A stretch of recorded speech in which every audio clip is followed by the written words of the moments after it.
تمام ائمه ما مهربانند، اما به این آقا گفتن امام الرؤوف. تمام ائمه ما دستگیر فقرایند، اما به این آقا میگویند معین الضعفاء و الفقراء.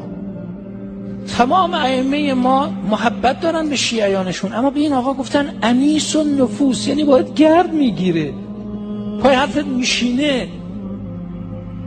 من گفتم دیگه شما در هیچ زیارتی نداریم بنشینی، اگرم رفتی ننشین. همه جا گفتن بایست و بگو. فقط زیارت امام رضا گفتن زیارت که کردی بیا بالا سر بنشین، سفره دلت رو برای انیس النفوس باز کن.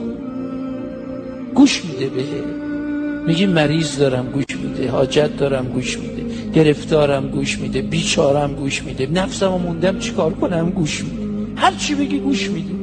اونقدر خوب گوش میده که فکر میکنی طلبکاری.